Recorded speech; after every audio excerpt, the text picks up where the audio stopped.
Oh, hey, didn't see you there. I was just enjoying my Nintendo Switch Online Nintendo Classics Virtual Boy attachment for the Nintendo Switch family of systems. I've actually been playing a lot of this last week, and I thought it'd be fun to rank and review all the games that are on Nintendo Classics Virtual Boy so far. But first, I want to give a quick little hardware, minute or so to look at the hardware compared to the original Virtual Boy hardware. Just give some thoughts. So first of all, size-wise, pretty much identical. So if you have a Virtual Boy, or if you've seen one, this is what you're going to get. Only thing here is obviously these parts don't articulate, where on the actual Virtual Boy they do. A little like focus and stuff. And the IPD, which is interpupillary distance or something like that. So yeah, it's a pretty one-to-one, but without all the moving parts. One thing I do think is better on the original Virtual Boy, if you look here, you spot where your nose goes. It's a nice little comfy flap here. You don't have that here on the Nintendo Switch Online version. It's just a little hole. I feel like if I sit at the wrong angles, my nose actually hits the edge here. Maybe that's a me problem. Maybe my nose is weirdly shaped. It doesn't feel quite as comfortable as the original one here. Putting the actual game in the Switch into the system, I've had some struggles with. I feel like it took me a couple tries the first time. You have to really put it at the right angle. But then once you do, it just kind of slides in there. And then nice little snug view there. So you can actually see it sitting here on the side. But yeah, overall, I think it's the hardware is fine. I will say though, if we're looking at the controllers though, Virtual Boy controller, ugly, terrible, awful, and I hate it. Pro controller, beautiful, perfect, and I love it. But for some of these games, and like one we'll get into later with a Teleroboxer, the fact that these have dual D-pads, which is disgusting on its face, dual D-pads does not feel great using a left and right joystick. Does not feel nearly as good to do that. So I think in situations like that, the dual D-pad is actually nice. But overall, we're just complaining about that stuff. Let's get into the games. I lied. There was one more quick thing I did want to show about the system itself. These lenses. You can actually remove these if I can find the right spot. There's a couple little there you go. Little latches there. Not latches, just little pins. So you can take the red off, and it has these terrifyingly large lenses here. If you don't want the extra red color, I'm assuming that'll come in handy when they add the, I think it's green and yellow color options. Seem to be coming through like probably a software update later on. I doubt they're going to sell colored lenses. I'm assuming they'll be just a software level and you'll remove the lenses. But it's Nintendo, maybe they'll sell you more lenses. And I also wanted to show what the Switch actually looks like when you're in Virtual Boy. You can see it's like a double screen here because obviously the lenses are bending things to do the, cross the images to make them look 3D. I guess you could, in theory, maybe you could do a little bit of the like eye crossing yourself to play handheld and like make it look right, but it's probably not comfortable long term. I do not recommend that. But I wish these games would just have a handheld version, proper handheld version, or a proper docked version where you can just dock it and play it on the screen. If you take screenshots, you're going to see them like this. All your screenshots are going to look like this with a red filter. So that's not great, and you cannot record video with the Switch. Holding the screenshot button does not actually record a video. So I think we're actually out of the way, everything now. We can just talk about the games. All right, getting into the games. First of all, shout out to World of Longplays on YouTube for having all this footage available. Obviously, since we cannot record docked footage of these games on the Switch, it's super helpful to have these available. Also, keep in mind these games do have 3D effects, so what you're seeing on screen isn't quite what they look like. It's pretty close, but they look a little bit better when you're actually playing them. All right, so when you're doing a ranking like this, something has to be the worst. Something has to be the bottom, and the bottom of this list is golf. I didn't particularly enjoy playing this golf game on Virtual Boy. It is probably the worst golf game on NSO. There's plenty of other options like, you know, Mario Golf for the 64, for the Game Boy. This Virtual Boy golf game is nothing super exciting to me. I think it's pretty tedious. I feel like you have to press a lot of buttons just to hit the ball. And I had a really tough time like judging distances for putts. I didn't feel like I really had a handle on things in the short game. If I wasn't just trying to hit it down the fairway, I didn't feel super confident about what I was doing here. There are some, like, you know, you get to choose your club, you get to choose where you want to hit the ball, you get to choose things like your stance. It has this little mini game, not just the timing of like the power of the hit on the bar on the left, but also it has this little like timing mini game where a little circle will fly around a golf ball and you want to hit it in the middle, ideally, to hit it the most square and hit it straight. But if you hit it off to the side or the other side, it'll make you the ball fade or slice or whatever. It's interesting. I think it's a little bit too much, a little too tedious for every single swing to be doing this. It gets a little old. If I do have one nice thing to say about this game, I do think the like rotoscoped animation of this golfer man hitting the ball is actually pretty cool and neat to see, and it looks really good when you're actually inside the Virtual Boy. All in all, for golf, I feel like this is something you play for, you know, 3 or 4 holes, and then you don't really have much reason to go back to it past the novelty of it. Second to the bottom, we have another T&E Soft game. This is Red Alarm. This one is just kind of a weird one for me. Red Alarm kind of plays, I don't want to say it plays like Star Fox. You are in a ship, which is like Star Fox, but unlike Star Fox, you're not on rails. You can independently fly in any direction, up, down, left, right, backwards. You can, you know, fly the wrong direction. You can kind of explore a little bit. It's mainly just hallways. The levels are all just kind of, you know, straight hallways. Sometimes you're going off one direction or the other, but for the most part, it's a linear game. It is based on levels. You have 6 levels, each ending with a boss where you go to the danger zone. These bosses were neat, but overall, I felt like most of the time the bosses, what I was doing was just getting just at the edge of the range where you can see them and just kind of hovering in one place. I stopped all my motion and maybe I slightly moved backwards away from them to dodge their attacks, but I'm basically just staying at a distance and just mashing the R button to shoot them as much as possible. So the boss fights got a little old, a little tedious. I think the like levels getting to the boss fight are nothing ever super exciting either. I think the boss fights are more fun, but the levels didn't really do it for me. I feel like most of the time in these levels, I was just kind of being overwhelmed by what is, in my opinion, pretty hard to parse visual style, this wireframe look. I feel like everything kind of blends in together weird. The walls, since it is wireframe, some objects in the way, you can't really tell if they are an object or if they're a hallway sometimes. So you just kind of run into a wall or a pillar. I think sometimes it's hard to dodge attacks because it's just hard to see all the stuff that's flying at you. It was neat though. You are allowed to you can go into a first-person view. So you can play the game in third person or first person. It actually does have some settings where you can toggle if you want inverted on your left stick, or the default setting on the left stick where up and down is switched. Some pretty cool options there. Like, and when you lose on a level, you have the option to watch a replay, and it saves the entire run, and you can just watch it back in a replay setting. So I thought that was pretty neat.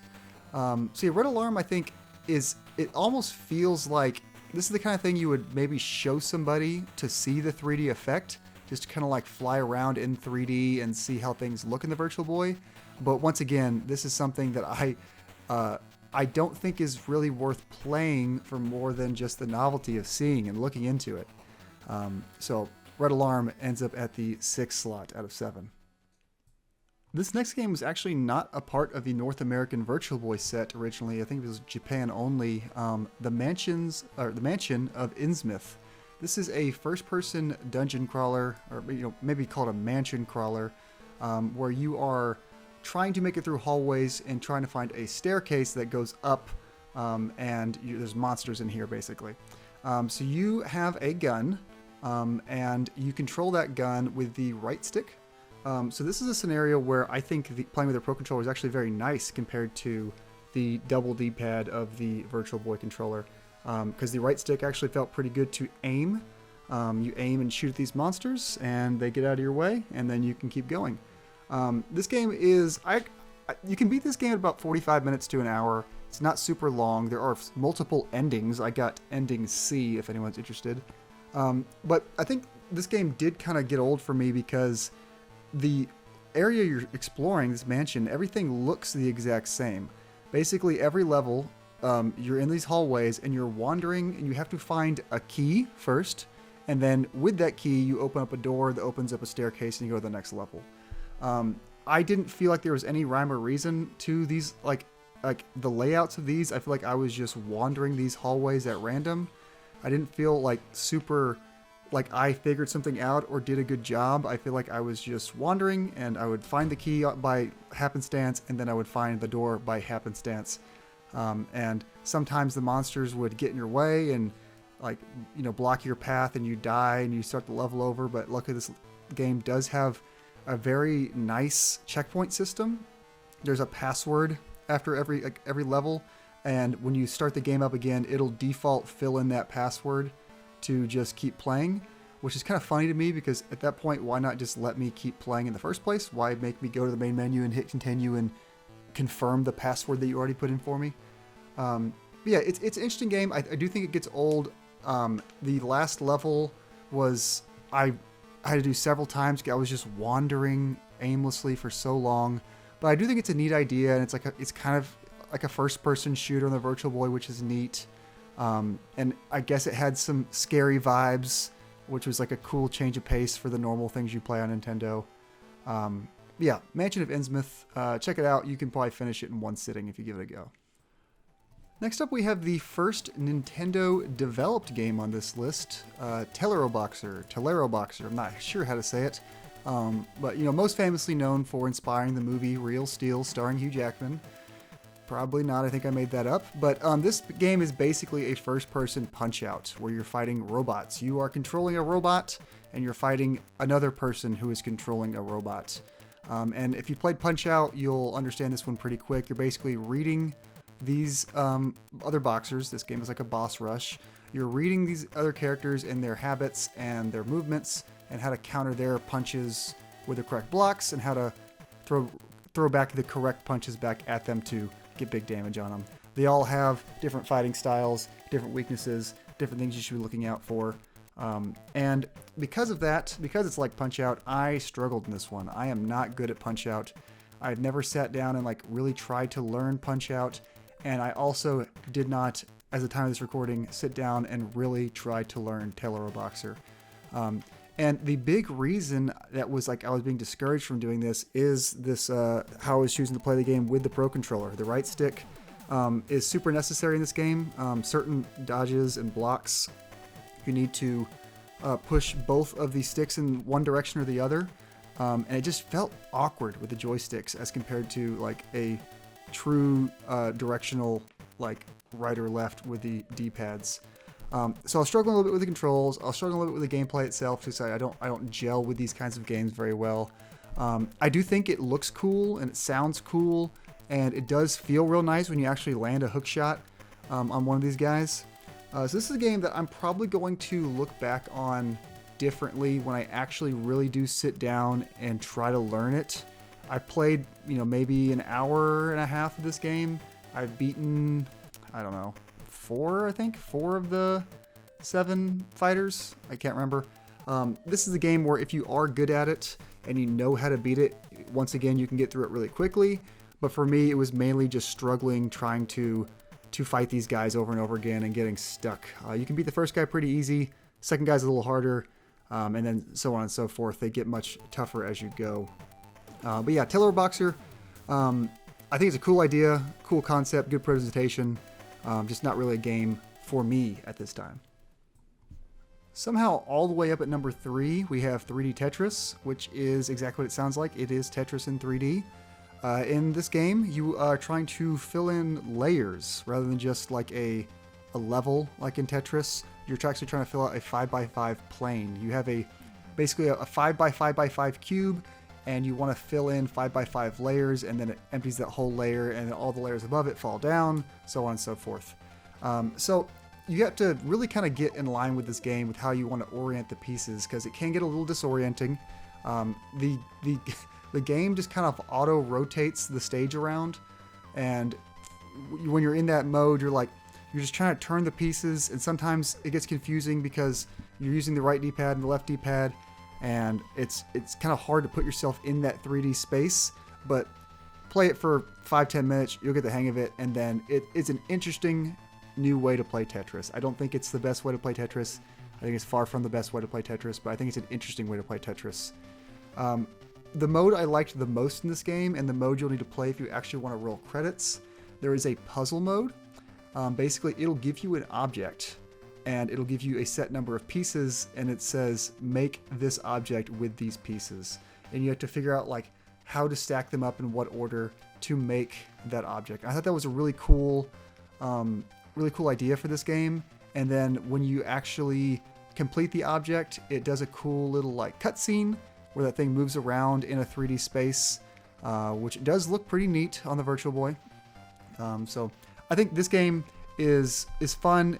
Once again, another one you can knock out in an hour or so. If you get stuck on those puzzles, you can look them up real quick, because there is a solution out there on World of Longplays on YouTube.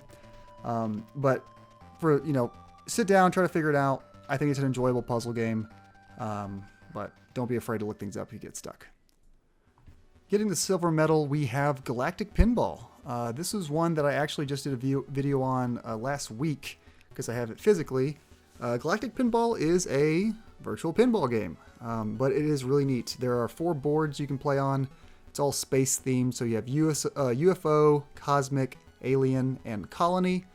If you've played pinball before, you know there's lots of like fun little gimmicks on how you want to score lots of points, and Galactic Pinball is no different. There's lots of cool secrets, lots of cool bonuses, multipliers, stuff like that to discover on each of these stages. They each play pretty differently. Some of them have more than one set of bumpers or paddles on one side. Some of them only have the paddles at the bottom. And it's just a fun distraction game you can play for 5 minutes. You can play for 30 minutes if you really want to. But it's something you can jump in really quick just to have fun seeing a ball bounce around. However, seeing that ball bounce around does get hard to follow sometimes, because with how fast the puck starts moving and how some of these other effects get on the screen, they can kind of get overwhelming, seeing a bunch of things that are of similar size and everything's red, and it can be kind of hard to track the ball. So sometimes it'll fly away, you lose track of it, and the next thing you know, you've lost the puck and you lose one of your 5 lives for each level. So, I mean, if you've played pinball before, it's probably no different than anything else, but I think the setup of the Virtual Boy specifically, having everything be the same color, made it kind of hard to track the ball in hectic situations. There is a Samus minigame in Galactic Pinball on I believe it's the Cosmic stage. So I guess you could say this is a Metroid game. I don't know. Maybe it's just a cameo. I'm going to say this is a Metroid game you have to have in your collection. But if you want to beat the game, you're going to need to get 50 million points. And 50 million points sounds like a lot, and because it is. But when you start really understanding some of these levels, the big multipliers will have you be getting millions of points at a time sometimes. I think the easiest level by far to beat in roll credits is UFO. There's a certain thing you can do on that stage to where within a minute you can basically get 15 million points. So yeah, Galactic Pinball is a really cool novelty. But once again, like the other 6 games or 5 games before it, it is just it's a novelty. It's something you play for a short period of time. Something you can roll credits on, be done with in an hour or two. So it's probably the best and most fun thing on here outside of one game so far, but it is still a short gimmick for the most part. And then at first place, if you know the games on this list, you're probably not surprised at all. First place is Virtual Boy Wario Land. This really feels like Virtual Boy Wario Land is the first game on here that is like game first. It feels like every other game on this list so far. I've mentioned they're short and kind of gimmicky. I feel like everything on here was just almost somewhere between tech demo and game. Obviously some of them like Galactic Pinball I do enjoy. I do consider that a game. I'm not trying to be precious about it. But I feel like Virtual Boy Wario Land is the first thing on here where you could legit put this on any other Nintendo console and it would be, it wouldn't get looked at any differently. This is a great platformer that just so happens to be on the Virtual Boy. It does actually use the 3D in some cool ways. There's like parts of the levels where you jump from the background to the foreground, and that effect with Wario is really cool. Seeing him jump into the background, fly back to the foreground, it does work. There's boss fight. The first boss fight really utilizes this as well. The boss is in the background and it's throwing something towards you to the foreground, and you have to dodge it like that. So it's a really solid game that uses the hardware really well. And I'm a big Wario guy. I like Wario. I like 2D platformers. So Virtual Boy Wario Land felt really at home to me. It feels like something that you could throw on a cartridge on the Game Boy and it would play just fine. And I guess to be clear here, for anyone who hasn't played a Wario Land game before, this game plays more like Wario Land 1 rather than 2, 3, and 4. 2, 3, and 4 are more puzzle platformers, and then Wario Land 1 and Virtual Boy Wario Land are more like traditional 2D action platformers. You run and jump left and right, and then you have your attacks. Wario has a little shoulder charge with his base attack. Some upgrades have you shooting fireballs. Some upgrades allow you to dash in the air. I think it's a really good mix, solid power-ups. You are going through a series of, I believe it's 14 levels. Every level has a hidden treasure, so that's fun to really explore them and find all the hidden treasures. There's a boss. There are bosses peppered in every few levels. Between levels, there's a fun mini game where you can get a bunch of coins, and if you have, if you're like me and you're shameless and you have rewind, you just make sure you get the max coin bonus every single time, because why not? Yeah, it's just a really solid game, fun music, good platforming, good visuals, good use of the 3D. Wario looks like an Animal Crossing character with his bull hat, or I don't know, does Mr. Satan have a bull hat in Dragon Ball? I feel like he does. I don't know. Never mind, I'm an idiot. Not Mr. Satan. Ox King, I think his name is. This guy. The guy, father of Chi-Chi, that guy. Anyway, I just think Wario has a cool look in this game. I think it's just, this is the game that you get the Virtual Boy for. This is the game that if you're getting this service or you're getting this Virtual Boy, you want to sit down and play through Wario Land first. It is also, once again, not a long game, because none of these games are long, but it is probably the most substantial game that is currently available in this set of 7 games.